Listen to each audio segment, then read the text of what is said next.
Okay, good evening. It says that I am on and I am live. So, good evening, everyone in Lee County that may choose to join me. My name is Gwyn Gittens, and I am speaking as Gwyn Gittens, not a part of the Lee County School Board, although I am the representative for District 5 on the Lee County School Board. This town hall that I do is for the purpose of just talking with people, for me to get information from you, and of course, you get information from me. I will tell you that I am not speaking on behalf of the Lee County School Board. I'm speaking on behalf of myself. So I have found out that using this new app that I have, it takes a few minutes for it to pop up on all of the different social medias. So I'll kind of hang out for a little bit until it pops up. I am live on YouTube under Gwyn Gittens, on Facebook. Okay. Now I am also live on YouTube, Gwyn Gittens. It just popped up. I'm live on Facebook under Gwynetta Holloway Gittens. I believe that one is the slowest one to come out. So we will wait a few seconds for that one and just hang out. I think I should have music on here when we're waiting. Hold on.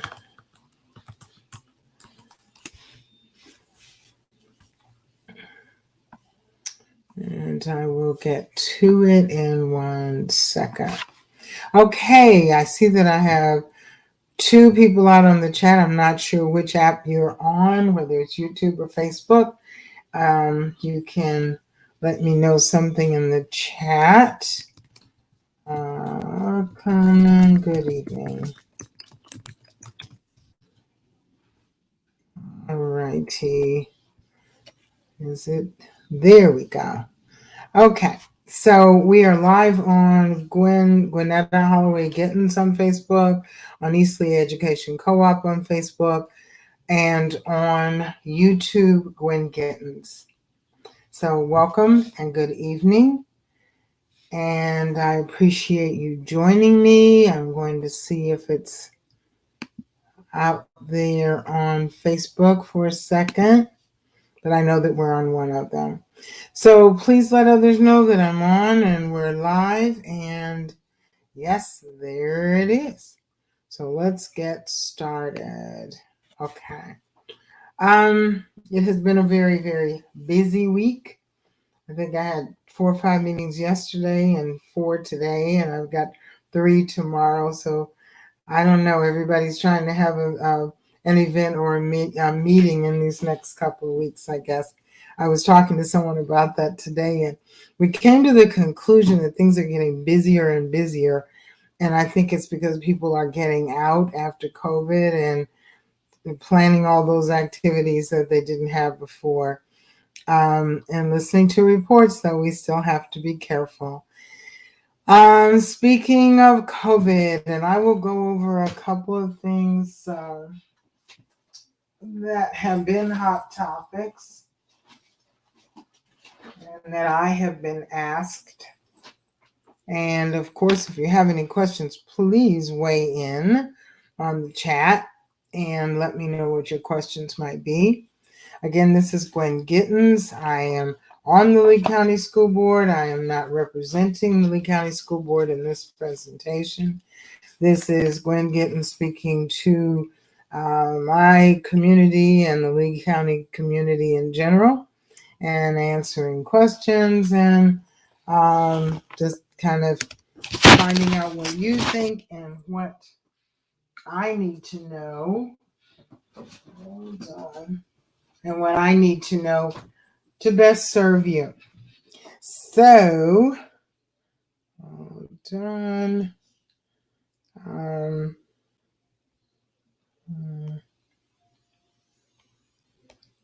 Okay. Alrighty. So, A couple of things I mentioned about COVID. I did speak with the superintendent this week, excuse me, in regards to our teachers and staff. And I know the big question is when they will be able to opt out of using the masks in school. So it is my understanding that they are working on that. And all I can say is we should be hearing something very, very soon. According to the superintendent, he mentioned that on Tuesday at our meetings and also to me in a session that I had with him as well. So hang in there. It is coming, and it is coming soon, to my understanding.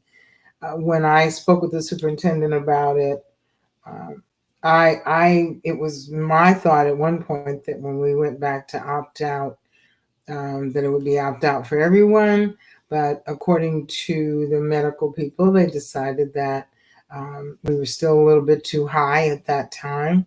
So hang in there. It's coming soon, and you will hear something else about it. I did speak with, had a meeting with the union today, and thankfully now we are set up to have a meeting once a month, so at least once a month. So I had my first one today. Thank you to Jamie and Kevin that were on, and I think Kerr was in the background doing some other things, but I appreciate it. And we talked about quite a few different things. We talked about, of course, the Guardian program and the thoughts of some of the teachers and everyone about that. We did have a briefing this week about the Guardian program.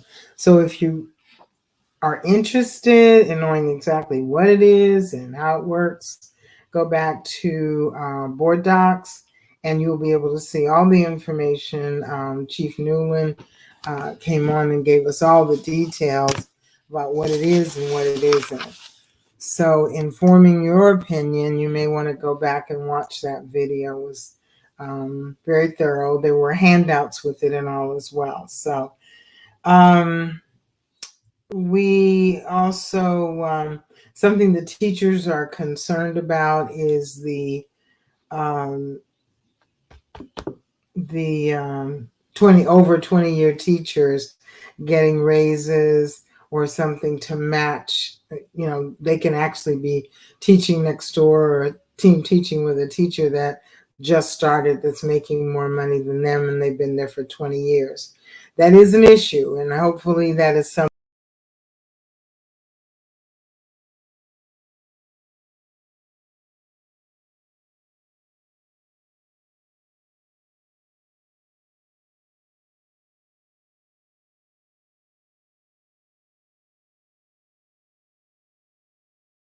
Let me go back.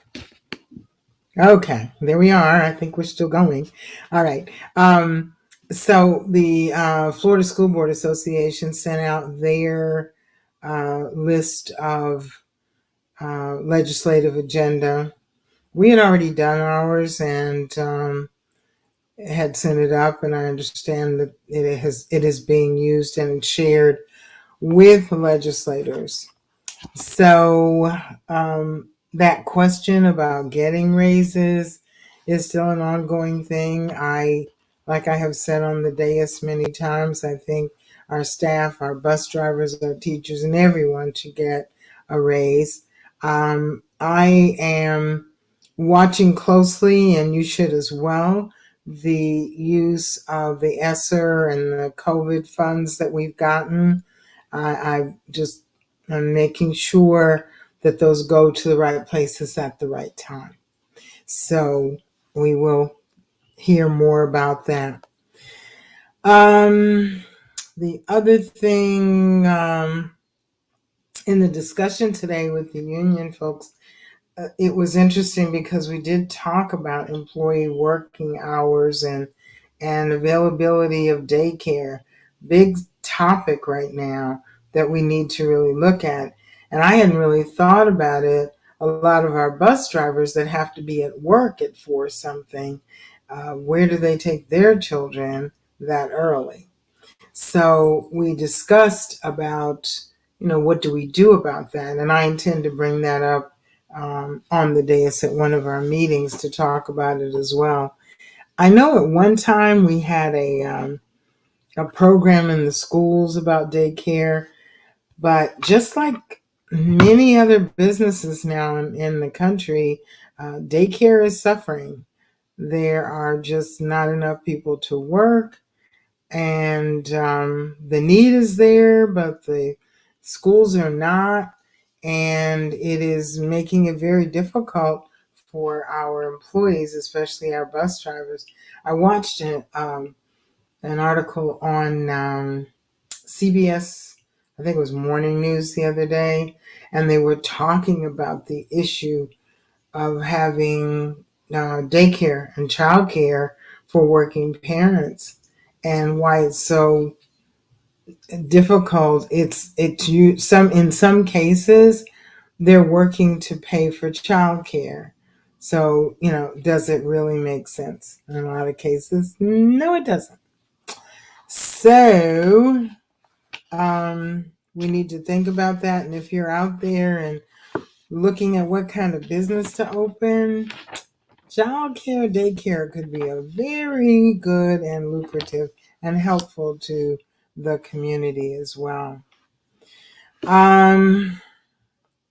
I am the liaison to the Finance Committee Advisory Board, and we had our meeting last night. Very good presentation by Dr. Desmore and Susan Millay and Kelly Letcher. I told her I would now remember her name. She's not like Hannibal. The T is first, so she's Letcher. And we had a good discussion. There is a small business initiative that is being proposed to the district. And if you are a business owner or know someone, you may want to watch that last night's meeting of the Finance Committee, and it explains all of the parts of this new small business initiative. And I think it's going to be very, very good, not only for minorities, but for everyone, to get work done, to have enough people to do the work that we need done. Let me see. Okay. We started going over at the Finance Committee the budget, and we have the new budget book in case you're bored and have nothing to do and would like to find out everything you could and should and want to know about the Lee County School Board budget. Here it is. Do I have it upside down? I certainly do. There we go. The final budget for 2021-22. And if you're interested in finding out what things we're spending money on, looking at the, how the tax money is being spent, how capital, how operations, our building, all the things that we're doing, maintenance, all of that is in here. And if you should need one, I'm sure you can just call the district and see if you can pick one up. So that is about that. And let me see. A couple of other things that I'll get to the main deal that everybody is asking me about in a little bit. But I wanted to say too about building. And we had a briefing on Tuesday afternoon about capital projects and building and all that type of thing. And some of the things that were very interesting is that they let us know that building costs have gone up 14% because of inflation. So why is that a problem? Well, it's a problem basically to me because if we could not build schools where we need them at this point, and now the cost of inflation's gone up 14%, that really creates a lot of concern for me. Because when we have the tax money and the capital funds and all of that, and ESSER funds, I know you can't use it for everything, but as the costs continue to rise, it really are we going to be pushed out again in some areas for creating schools? I was listening to the presentation about the school that I have the most concern about, and that is the K through 8 in Estero. And I've had concerns about it. You all know I've made no qualms about it. As I'm on the board of the dais, I talk about it. And actually, the cost of it has gone from 72 million up to 93 million. And that is very concerning, because my question that I asked was, at 72, it went to 75 and then to 82. And the question was, what is our ceiling? Let me give you an example. If you decided you were going to build a house, let's say it's Lennar Homes up on 82 and Daniels, would you walk into the office and say to the person, "Here's my checkbook, build me a house, and just let me know how much it is"? I really feel that way with these projects, because I'm not sure how much planning and all we are doing. I don't understand yet, and I continue to ask for, of that 93 million, how much is going to be paid for out of the tax, half cent sales tax, and how much is going to be paid out of our regular capital funds for building. It is a concern. And like I said, I have not gotten answers to most of those, and I will still continue to try. Excuse me. They talked about Riverdale, the Riverdale project, which I think is so long overdue, is going to cost 41 million, and it is up by 5 to 15 million. So again, I am very concerned that if we don't change our priorities and start to build the schools that we need the most first, then when we get down to the other areas, the money will just not be there. They have a budget for the old Lambs building that is on Veterans Park, right next to Veterans Park. The budget is 24 million for that, and they're planning on using 11.5 to fix up the old Lambs building. The 24 million includes a performing arts auditorium, black box theater, however they, concern with that one is, please, please, please do not shortchange giving us a real viable school at the old Lambs, because we're trying to get a good performing arts center. And you're going to hear more about that from me in the next probably week or two. I'm going to, in another way, get some input and information from you. It is imperative that I know what the community really wants, and the community can't know that until we tell them what the issues are. So we will be discussing that. Maybe as soon as next week in my talk, I'll tell you a little bit more about it.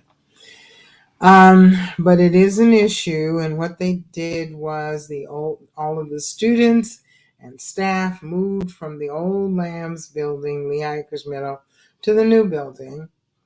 And there was a section of the new building that wasn't built out, and so now it is being built out. At the same time that they're building an elementary school right next door to the new Lambs. And right now it's being called Elementary J. Soon they will be looking to ask for suggestions on names. So I'm sure you saw the ads and everything about naming the K through 8 in the Estero, and they posted all of the requirements. And basically, if you're naming it after a person, they have to be dead. So don't even think about me. I'm not ready yet. Um, just joking. But the person is supposed to be not living, and something that something or someone that has to do with the community. And you saw the process on TV and ads and stuff for naming the K through 8 in Estero, and we will be going through and having that same media exposure, and hopefully you guys will really get involved and to put it out there what you would like to see. Let's see what else. Congratulations again to Beth Barfield, who was one of our previous employees and principal of Alva, that moved on to be the superintendent over in Glades. And they just received grants from the governor and some other funding, and they are opening up a technical center. Congratulations to them. I know that means a lot, because I know the demographics. There were a lot of people that really wanted to do technical certifications and all that. And our closest one was in Fort Myers. And yet a lot of folks traveled from Hendry and Glades and Charlotte County and all areas east to go into town for training. And it is my real prayer and desire that one day we will have a technical center as well. And we're working on some things. Let me think if there's anything else out here. We do not have a meeting this coming week, so I don't have the things to go over with you for the agenda. You have noticed that we are, as a board, doing some boardsmanship, I guess you would call it, training, and in preparation for the first week in November, we will be doing our reorg. And you did hear at the last meeting one of the members talking about her desire to be the chair. And in case you don't know the process, in November, we go off site and do our reorganization to figure out who's going to be chair, who's going to be vice chair, some of the committees and liaisons and all that type of thing. So that's coming up soon, and we will see how it goes. Let me just think, is there anything else? I am still fighting the fight about portables in the East Zone. And if you look at the Capitol update on on Tuesday and my remarks, excuse me, and we still remain at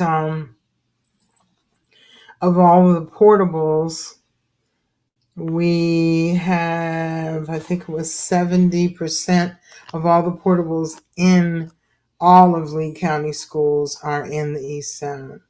And I still continue to say that that is deplorable. That is just not equitable at all.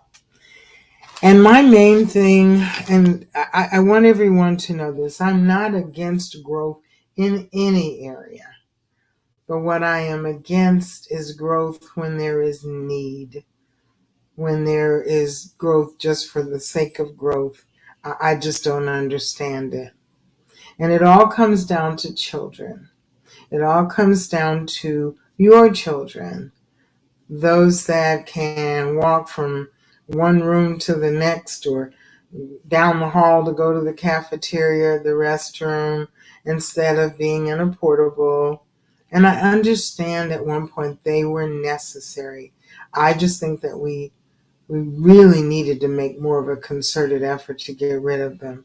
We need to focus on the need and not the want. So I will continue to do that. I looked at the vacancy report. We still have the largest number of vacancies for teachers in the East Zone. Having that need, having as many portables as we do, contributes to the achievement gap. So how does that contribute? Because how can we attract um, the best and the brightest teachers to come to our schools? If the resources aren't there, the classes are oversized, and all of these things wrapped up into one. And what that means is the two factors that make the achievement gap shrink are going to be the ability to hire high quality teachers and give them time to work with those students. So that's what I know. Superintendent Savage is working on an overview of how can we make that work? How can we do it? And I've talked to him about a few ideas, and I've gotten ideas from some of the teachers and folks out there as well. The idea was floating around about year-round school, and I don't know how some people got that, and it just kind of took off. That was not the main suggestion that was being talked about, but it was indeed being discussed, along with how we can actually help that achievement gap. And in my opinion, our biggest thing is the achievement gap. If we get to a point where we don't have such a gap in learning for so many students, then we can work on moving forward. It's like that bubble child situation that's right on the edge of going to the next level. Well, we need to shrink that achievement gap. What does that mean? What does that look like? I don't know if I have the answers to that. With some of our students, we have the answer. With some students, it's, ESOL and ESE and teaching them the language. And once they learn the English language, then they take off. With others, they know the language and they still haven't taken off. So I asked, 2 years ago now, for the data comparing our highest discipline students with their achievement, with their academic standing. And I still believe that a large part of discipline has to do with achievement and learning skills. And because if a student does not understand, they're not going to pay attention and they are not going to participate, and they will do anything to stop from being embarrassed by peers if they have to participate, for example, if they can't read well. So how do we know that, and how do we help them if that's what's holding them back and keeping them in this achievement gap bubble? How do we get them out? And I would just hope that in our looking at all these different programs and things that we do, that the ultimate goal and nugget needs to be, how do we get kids out of that circle of an achievement gap? And if it's year-round school, maybe that's what we do. Let's see if there's anything else. I'm not sure I'm live at this point, because I know there's some people on there have told me, but I'm not seeing anything in the chat. So, let me check one other place and see. It is live. Okay, I slipped over to Let me see, make sure it's public. An audience. That's what's happening. For some reason, that wasn't clicked. Okay. So now you'll be able to see me. And you'll just have to go back. I think I can let you in now. I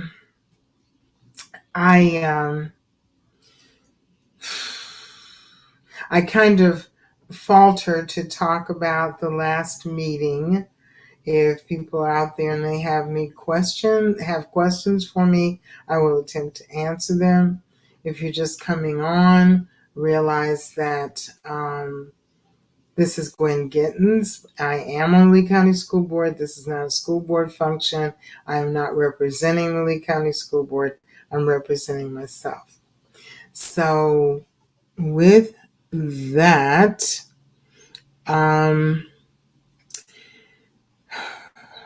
the meeting on Tuesday, very lively, very emotion filled. And as I explained, I was interviewed the next day, I think it was, by Wink. And my concern about how our board functions is the thought that I guess I don't want to question anybody's intent. Even in the Bible, it says to judge not that you be not judged. I can't tell you what someone else thinks or feels. I just know what I think and feel. The things that I fight for, the things that I stand up for and continue to stand up for are all about children. So, although some people will say, oh, it's just all about yourself and you like to hit, no. When you think about the things that I focus on, they are things that impede students from achieving his or her highest personal potential. And that's the thing that we need to fix. Every child, every district, every aspect of the school district should be equal. Opportunities should be the same. It shouldn't matter if you live in one part of the county or you move to another part of the county, what your education experience is going to be like. It all needs to be equitable. And if that means because these babies over here are not as far advanced, then we need to put more time and energy to help them get more advanced. And not ignoring anything or anybody, just making sure that it's equitable. I have had an issue since I've been on this board as how do they plan? How do they prioritize? And I'm baffled at some of the prioritization that goes on. So, you will notice or have noticed if you haven't in the last several months, there's Carla Rubio. Yes, but it's not school only parents are have that equity. Yes, and give us a little more example, Carla, of what you mean about parents being a part of that equity. How can we help be more equitable to parents? And while you're putting something down, I'll give my interpretation of that. What was it? Oh, we discussed the results from the superintendent search, town halls, and all of that. And as I was listening to people talk about the community says, and yet I didn't see the numbers that reflected the community. There were numbers that reflected part of the community. And this is what I mean about communication. And I was told by one of the board members, well, we had it out online. We sent out this digitally. We did this digital. It was on this. They got emails. Everyone does not communicate that way. And until we are able to realize it's like teaching. If you're a teacher, and they call it differentiated instruction, and it means that if this child learns by touching things, then you give them manipulatives to get them to, there may be a word on this piece of paper and a word on this piece of paper, and they can fold it and come up with the words. There may be others that just looking at it and reading, so you give them a passage to read. We need to look at differentiation in communication. How do we reach everyone? Okay. Carla says reading. It connects parents with kids and helps with their mental development. Yes. How can we best help parents, especially when we have a lot of parents that that are monolingual? And what happens, even though like 40% of our students, of that 95,000 students that we speak English to, and we teach them English and teach them all these words, when they go home, almost 40% of them speak their native language solely. And what does that mean? Maybe the parents or the family don't speak English that much. So I know I'm not a young chicken, but when I was younger, schools were open up until, late into the evening, having classes, English classes, or culinary or whatever. I just feel, and I know COVID has really slowed us down, but I think we need to look at how do we reach people rather than people trying to reach us. And Carla says parents can read in their language if it doesn't have to be English, if that's an issue. It is not that it has to be English, and you're right.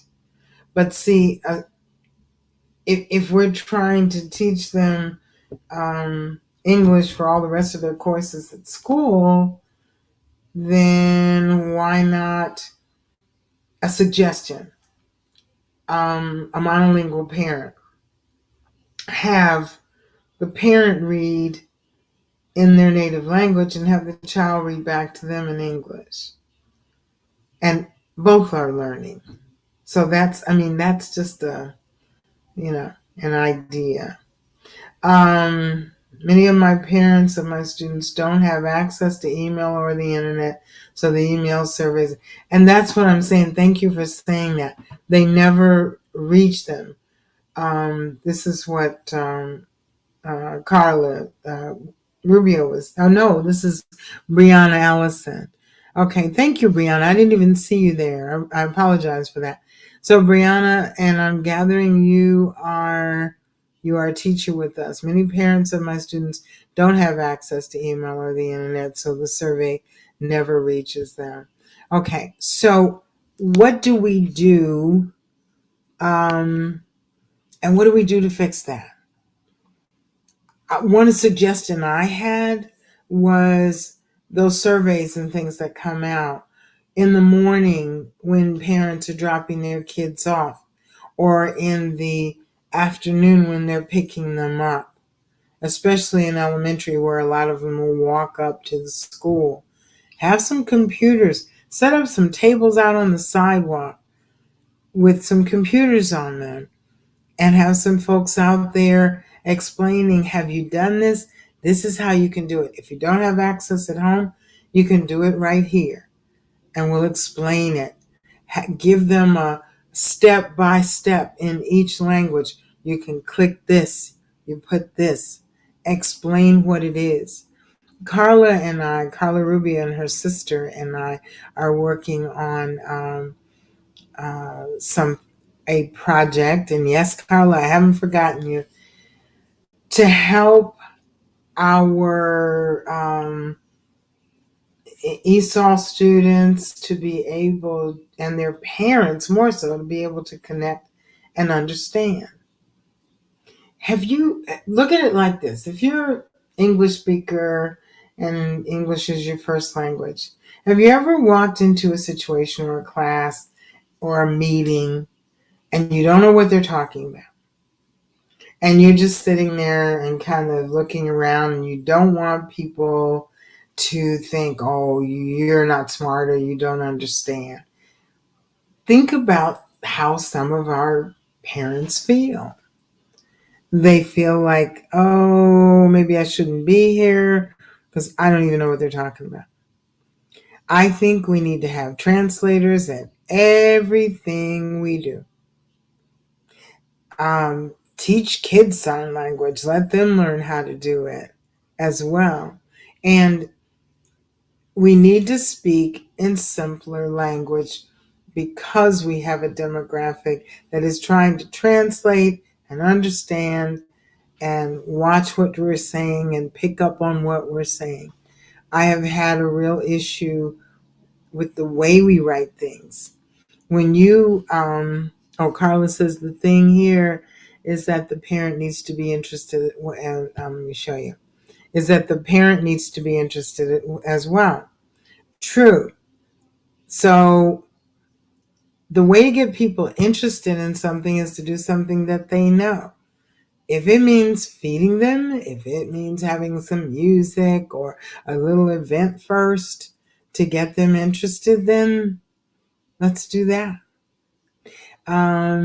Okay, who is this? And Carla says, you have to have the best technology, the best translators in the world, but if you can have, but if the parents are not interested in what's going on, it'll be pointless. I don't know. I don't think any parent is not interested in their child. And it's up to us to figure out, how do we put that together? How do we get the kids to get the parents excited? Parents want the best for their children. I don't care what language they are, what age they are. They always want what's best for their kids. So we have to, this is 2021. We got to figure a way to make it work. If it's not working the way we're doing it, we can't just say it's not going to work. We've got to go around the back way and figure out how it would. So maybe it means having some type of a meeting or a training that's in Spanish or in Creole. We have translators and find out, or have teachers to find out, what is it that will get you there? What is it that we're not doing, take it on ourselves, to get you out to participate? Your child really would love to have you there.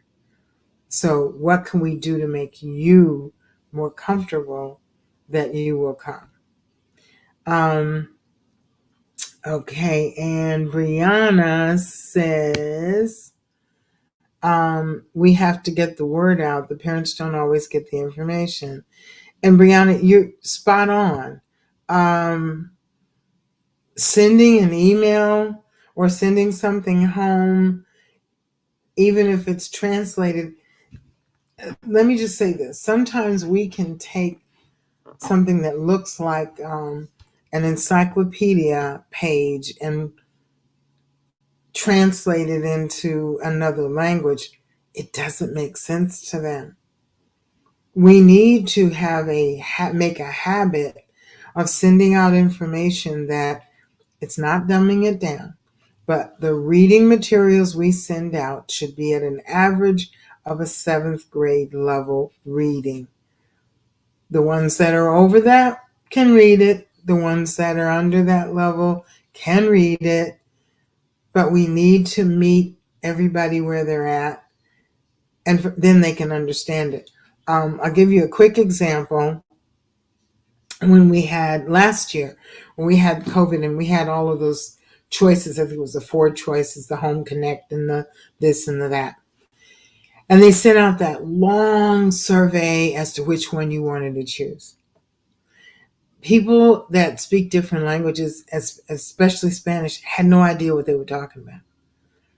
It was eduquees, and they did not understand it. I spent an hour and a half on a Zoom call with a group of ladies and gentlemen that speak Spanish that help their neighbors and friends to understand. And I spent an hour and a half talking to them and going through line, answering their questions so they could understand what it said so they could translate it. We have to bring down the level so that it can be translated. And sometime or another, Carla and maybe Brianna, any of you, I would really like to know from some monolingual families if the translations that we send are understandable to them. Because in technology, you can take something and push a button and it translates it to another language. But is it conversational enough so that they understand it?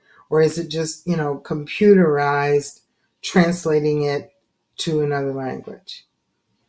Perhaps we need to have real people translating or at least reviewing it and saying, is this conversational Spanish that everyone's going to understand, or do we need to, change it up? And Carla says, what about using Harry Chapin mobile food pantries to bring parents and explain what's going on? Food is a good thing. So that is a very good idea. Make sure you email me about that. We could get with the what is it called here? Community services with United Way in the Lehigh area anyway, and ask them, like an incentive grade, and ask them that maybe when we do have stuff that needs to go out, that we can make sure it's translated in a way that's understandable and then have it at these different locations. Brianna says, we have everything translated by people at our school. It seems to help communication. Great. Wonderful. Brianna, what I would ask though, there's a lot of stuff that comes out from the district. And is there a difference in that translation? Do you guys look over it again and try to see, is it simplified enough? If we're talking about, and Carla, maybe you can help us, if we're talking about differentiated instruction, how would you translate that in Spanish? And would you even understand what it means? And how could you translate that so someone that doesn't know could understand it? And instead of saying differentiated instruction, we could say it's a way that we teach to each individual student in that class. And it goes back to our mission, so that each and every one of them can reach his or her highest level of personal potential. And for some, that highest potential could be being a bagger at, Publix, or the head bagger. To some of them, it could be owning their own company. But we have to learn, how can we reach people where they're at and teach students how to reach their highest personal potential. Carla says, sometimes word by word translation doesn't work, but interpretation, explanation of what is being said helps. Yes, but that's where, and it was interesting with this group of people, they're the ones that the folks in their area say, so-and-so, what does this mean? So I think our key is finding that middle level of people that are the leaders in this group or in this community, and people come and say, well, I don't know what they're talking about, and have them involved so they understand so they can spread it back out. It's something we need to think about. Anyway, I think anything else or any other questions? And Brianna, how long have you been teaching? I don't need to know your school and all that. Just tell me how long have you been teaching? And I can't say enough too about us needing teachers, people. We need teachers, we need bus drivers, we need staff, but so does everyone else in the world, right? But this is about our children.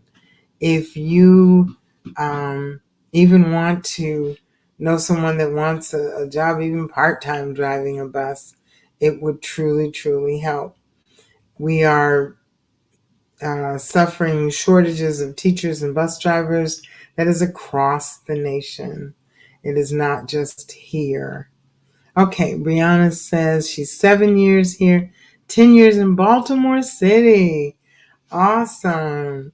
How do you find the differences in here in Baltimore? And I don't know if you were in like in an inner city school or whatever.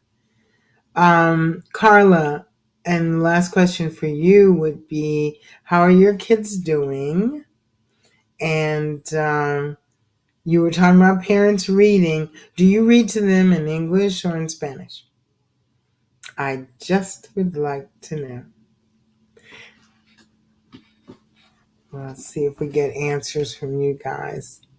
And then Brianna, is there anything as a teacher that you would want parents to know that would help with your students? Where are you seeing some of the most deficiencies that we can ask parents for? Interesting. So Carla says that they're doing great and I read to them in English. Wonderful. They are very lucky young people. Very, very good.